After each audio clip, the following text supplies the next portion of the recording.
Good afternoon and welcome. You're watching America Decides on Mirror Now with me, Ritangshu Bhattacharya. America has decided and Donald Trump is set to make a comeback to the White House. The big update that happened just before you heard that election, the victory speech of Donald Trump was that he has won Pennsylvania, which had 19 seats or 19 electoral votes, which means, as you can see on the bottom of the screens, he just needs 4 more electoral votes to achieve 270.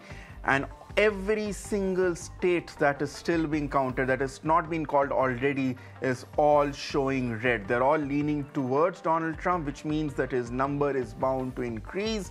In fact, if we go by all the states that he is leading in this point, the final figure we could be looking at is a massive 312 to 226 for Kamala Harris, which means this will be a victory of many firsts. This will be the first time in almost 200 years that a president has had a non-consecutive term in the White House. The last time this happened was during the Civil War in the 19th century. This will be the first time in 40 years that the Democratic side has had such a shambolic performance. And this is definitely an election which has changed the game for the United States.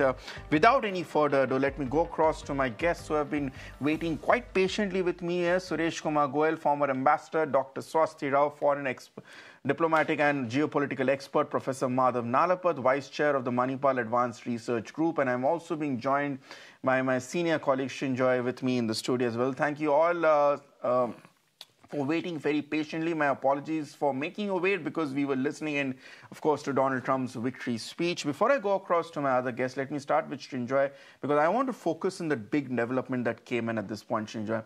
Pennsylvania was seen as perhaps the seat that would make or break whoever's victory campaign, whoever would ultimately end up becoming the next POTUS. It has gone quite emphatically to Donald Trump. It's not just Pennsylvania. There were 7 swing states we were looking at. Each of those 7 swing states has either been called for Trump or is about to be called for Trump. What went so decisively right for Donald Trump, especially in Pennsylvania, Shinjoy? Well, Pennsylvania, America is a 50-50 country, and Pennsylvania is a 50-50 state. It has been for many years. Now, eastern Pennsylvania is very blue. It's urban, it's blue, it's democratic, it's unionized. For instance, Scranton is where President Biden is from. It's from around that area.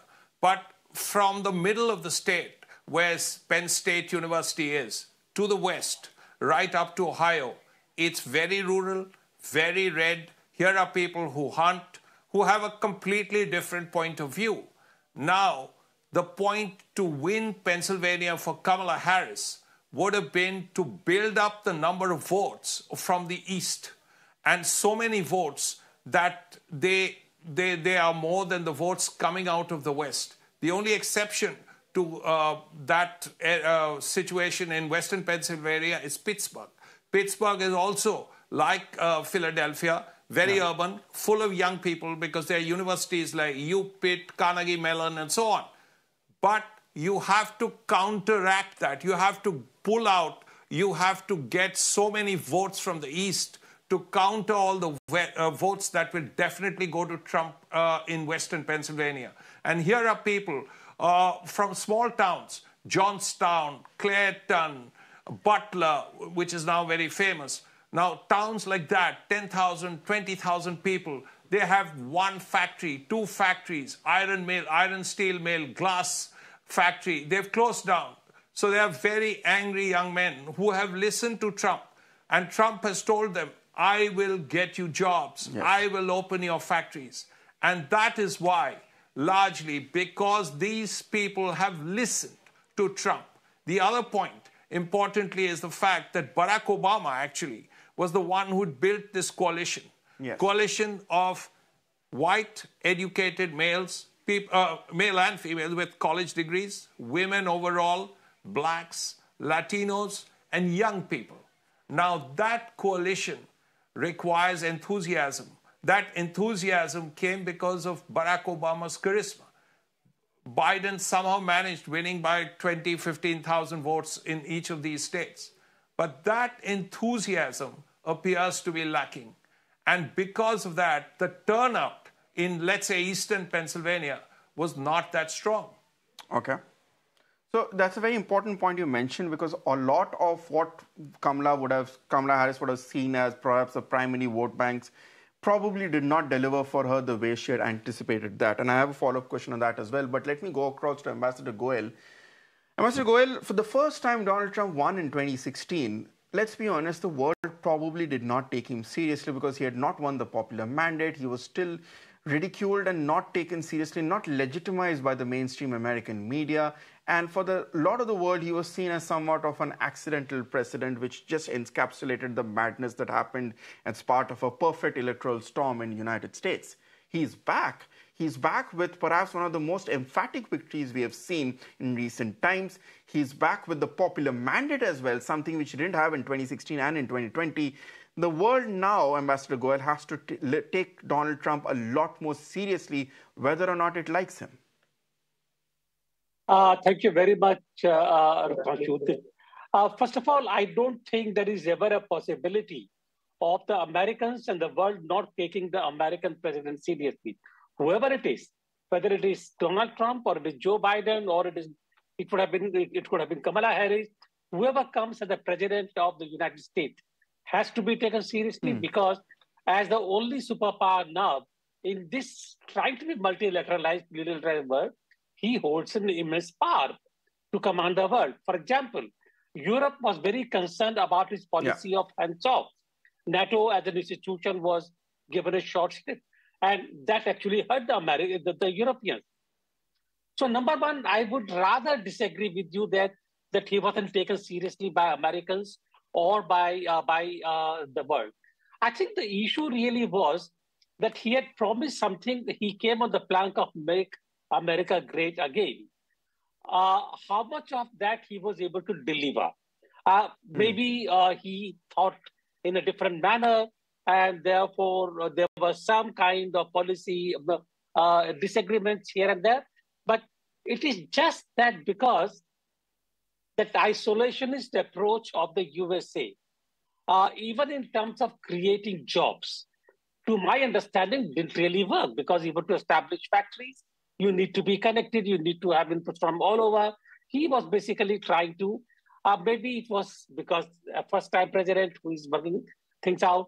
So hopefully, I would say that the second presidency, and this is, as you said earlier, this is the first time that somebody has come as a president again after the break. The first time it happened only was during the Civil War.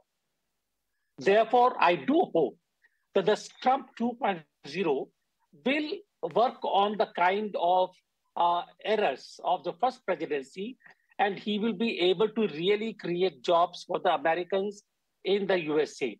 Because most importantly, it is about the cost of living, which has risen for most of the Americans.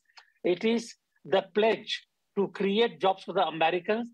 And even his anti-immigrationist phase has come out of the concern for creating jobs for the Americans, American native, American citizens, and he thinks that the immigrants are taking those jobs away, they're hurting the economy. So I think we will have to wait and see how he performs on these things. I'm quite certain that he will do much better than last time, but the issue really is how the world is going to be impacted by his presidency later. Yeah. Yes. Well, speaking of the world, one of those countries in the world which is going to be at the most impacted by whoever sits in the Oval Office is, of course, Israel. And as we speak, we're putting out a statement on our screens by Benjamin Netanyahu, the Prime Minister of Israel, who has come out and has congratulated Donald Trump on making it the greatest comeback possible here. Of course, how Trump views the ongoing conflict in the Middle East and West Asia is going to be one of his first big challenges. And we will, of course, be discussing that as well at this point. Dr. Swastika, I would love to ask you first on what does this mean for the West Asia crisis. But before that, an important point which Srinjoy was making here in terms of this coalition of black, Hispanic women voters and young voters which had been built up by Barack Obama, which seemed to have slipped, despite Kamala Harris being someone who on paper would someone who could identify with these ethnicities here. Now, one of those surveys which has been done by AP voters over a sample size of well over 1 million voters shows that 5 out of 10 young voters under the age of 30 voted for Harris this time. It was 6 out of 10 for Biden in 2020. Similarly, for black voters, it's come down to 8 out of 10 versus 9 out of 10 for Biden last time. And for Hispanic voters also, it's come out of 5 out of 10 voters voted for Kamala Harris versus 6 out of 10 for Biden. Now, these are marginal declines, but given the fact that Kamala Harris was genuinely concentrating a lot more on these particular ethnicities to power a group, it seems that perhaps this was the X factor which led her to losing some of the swing states at least. Would you agree with that assessment? And if not, what would be your understanding as to where the Kamala Harris campaign went off the rails so spectacularly? Well, thank you for your question, Ratanshu, and good to be here with you and speaking about another Donald Trump term at the U.S. Of course, as we were speaking, an hour ago, I checked, and of course, he was leading in Pennsylvania, and we all knew that basically the road to White House goes through Pennsylvania, and now we know why. Of course, so he's not just won Pennsylvania, but he's actually won all the swing states, and that's very, very historic. Now, about Kamala Harris. So I think one of the reasons why it didn't work was because she actually came in pretty late. I mean, that is something that was a really big blunder that Joe Biden administration, I mean, Joe Biden himself kept on making because he did not step down as the presidential candidate. Until July. So I think Kamala Harris had relatively lesser time to to really ace the game. She was not aggressive, of course. You also saw that when she had just come, there were things in her favor. Polls were showing that she is getting popularity, etc., etc. And Donald Trump's popularity is up for a toss. But now, you please recall what happened during the presidential debate. I mean, it was very, very clear that she was not really doing it the way that it could convince the American people. So I think from all these factors put together, which is one is, of course, time, the other is the aggression in her election campaign, the third, the presidential debate, etc. I mean, I've heard and I've spoken to so many of Democrat sympathizers saying that actually Kamala Harris doesn't come across as a very powerful or a strong leader. She doesn't really seem to have that, okay? So it's one thing to say to continue Biden-era policies, and it's another to actually become and present oneself as a strong leader that perhaps was always in the favor of Donald Trump. And then perhaps things like taking a bullet for America and reaching out to the American Indian community, etc. I think a lot of things I could see came out very aggressively and came out very tangibly in Donald Trump's campaign. So that's one part. I mean, I could be wrong, but I think that this is a combination of these factors. Now, the second thing is that what this also shows is that America right now is not willing. I mean, I'm talking about the American electorate. We all know that the point she made with gender, with reproductive rights and abortion did really ring a bell across women, of all ages and across, party lines as well. But I think she was not able to capitalize because I think an average American voter does want the economy to do well. I think that is perhaps the key takeaway. And Donald Trump has been projecting himself as a problem solver compared to others being, especially the Democrats, being the problem makers. So I think economy perhaps has trumped with Trump, but what we will have to see on paper is when he takes office, and I think by January or so, there would not be so much action. But post-January, we will have to see what really is he going to do when it comes to tax, because he speaks about lessening U.S. debt, which is a problem. But we all know that you cannot lessen U.S. debt unless you actually raise taxes. And Trump, last time when he was president, he cut the big corporate taxes, and something that Kamala Harris was actually banking upon. So we will have to see that.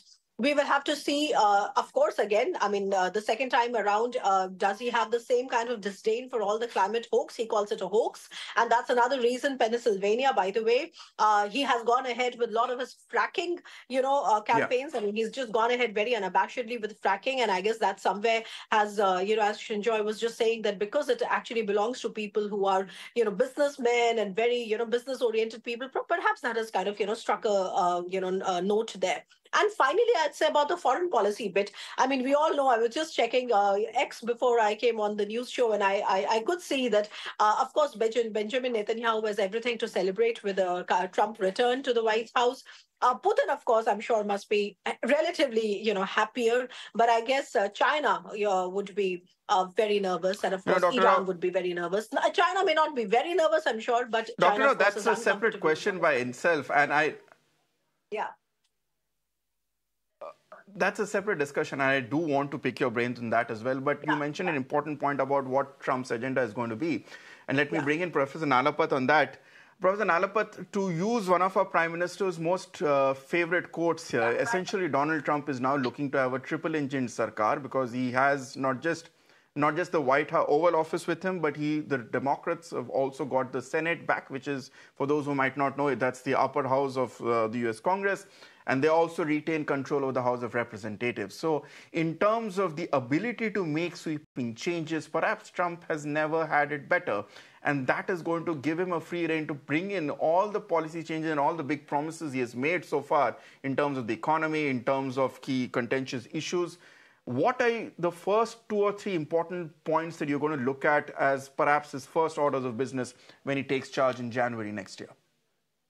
Well, I would just want to say that illegal immigration has been one of the, as the previous discussion said, one of his trumps, and the second has been inflation.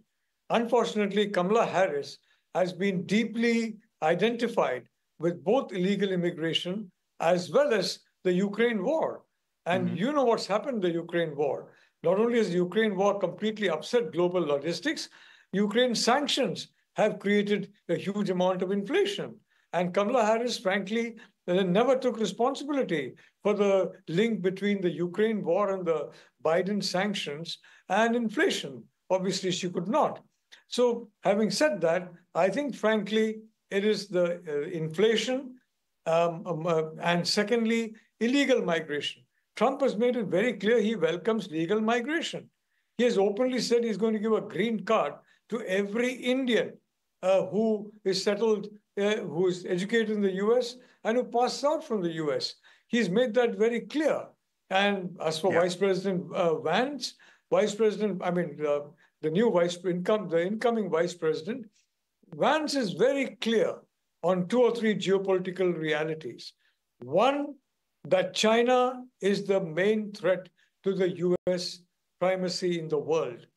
Very, very clear on that. There's no ambiguity. So frankly, China will be deeply unhappy and Russia will be very happy because Trump has said very clearly he's not favoring this war at all. And frankly, it is a mistake from the start to favor this war because it was unwinnable from the start.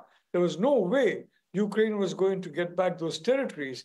So the fact of the matter is Trump is realistic. And that is important because some of what he has said on the campaign trail are a little outlandish, like he's going to have tariffs on every country, things like that. Then what happens to the tariffs have got to be a very selective weapon. And yes, he's definitely going to increase tariffs on China, but he has to definitely ensure that tariffs on friendly countries are not increased and remain the same. But I think these wrinkles are going to be ironed out. J.D. Vance is a very clear thinker on these matters, and he is very clear that if possible, Russia has got to be brought on board where China is concerned. You will remember that in the first Cold War, Russia, but Soviet effectively, Union Professor Nalapat, attacked by both China. Professor Nalapat, the takeaway I have from your point is that this unanimous or this emphatic verdict for Trump, whether it be in the presidential election as well in the houses, might actually turn out to be a double-edged sword because right now Trump has the clear mandate. The one criticism that has always been against him that he is as a person who deals high with rhetoric rather than substance here. Can he then walk the talk? Because he has promised, as you pointed out, in domestic front, he has made some big promises, some of them which are often unfeasible to look at. Can he deliver on that? But again, let me bring in Shinjoy on that point. Shinjoy, Trump has always been someone who has been very high on the optics quotient here in terms of his body language, in terms of the words. He's always been unconventional here. And I go back to what perhaps may have turned out to be the defining moment of this image, that of the defiant image of his hand, his fist in the air with his ear bleeding after he was shot at in the assassination bid against him a few months ago. Was that something which, in hindsight, given that you have reported extensively on those assassination reprints, turned out to be the turning point in terms of portraying Trump as a sympathetic figure, as this blue-blooded as this red-blooded, red-necked American patriot who's standing up for bullets in order to steal the American patriots. In terms of a narrative, it was a very compelling picture. Undoubtedly, it was. The thing is, there was an expectation that it would give him a bump in the polls by 3-4%, and it would vanish a little after that. Thing is, it actually didn't. Kamala Harris's poll figures sort of got to a high level and was 3-4% above Trump. But in these last 2-3 weeks, Trump somehow caught up. Maybe it was that. It is entirely possible that that would be one. Also, there was an interview that Kamala Harris did with one of the TV channels, which didn't go down very well. So there were a number of factors. But I think the most important factor would be the fact that she did not arouse that level of enthusiasm that, let's say, Barack Obama did. Let's not forget that Barack Obama won Florida. He, at least once, he won Indiana, which are red states. He won North Carolina. Now, that level of enthusiasm was missing in this campaign. Now, if you can't get people out of their houses to vote for you, how are you going to win? That's really the problem. And if you say Trump is bad, Trump is a fascist, and so on, who are you? You have to identify who you are. And perhaps Kamala Harris, unfortunately, didn't have that time because she got the nomination much, much later. And maybe that had a... But then you could also argue she was vice president for nearly 4 years. Okay, yeah. All right, so...